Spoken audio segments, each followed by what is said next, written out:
வணக்கம் நண்பர்களே. TNPSC 5 minutes easy. இது உங்கள் தேர்வு துணை. குரூப் 2 அண்ட் 2A எக்ஸாம் எழுதுறவங்களுக்காக ஃப்ரீ டெஸ்ட் சீரிஸ் நம்ம சேனலில் போயிட்டுருக்கு. ஆல்ரெடி யூனிட் 5 வந்து கம்ப்ளீட் ஆகிடுச்சு. இப்போ யூனிட் 6 போயிட்டுருக்குது.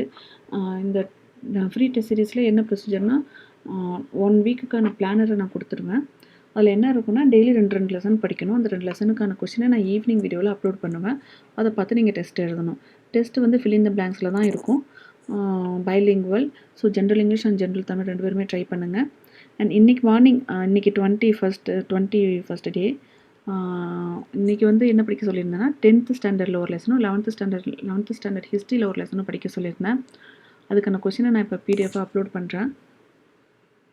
ஃபில் இன் த பிளாங்க்ஸில் தான் இருக்குது. ட்ரை பண்ணுங்கள். இதுக்கான ஆன்சர் பிடிஎஃபை நான் மார்னிங் வீடியோவில் அப்லோட் பண்ணுறேன். நாளைக்கு காலையில் என்ன படிக்கிறீங்க அப்படின்னா சேம் 6th யூனிட்லேருந்து தான். டாபிக் வந்து விடுதலை போராட்டத்தில் பெண்களின் பங்கு. இதுதான் டாபிக். இது வந்து 8th ஸ்டாண்டர்டில் காலங்கள் தோறும் இந்திய பெண்களின் நிலை. ஓகேவா?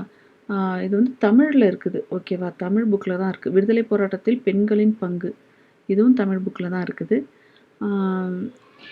விடுதலை போராட்டத்தில் பெண்களின் பங்கு 7th ஸ்டாண்டர்ட். காலங்கள் தோறும் இந்திய பெண்களின் நிலை 8th ஸ்டாண்டர்ட். தமிழ் புக்கில் இருக்குது. ஸோ தமிழ் புக்கில் பார்த்து படிங்க. இதுக்கான கொஷினை நாளைக்கு ஈவினிங் நான் அப்லோட் பண்ணுறேன். தேங்க்யூ.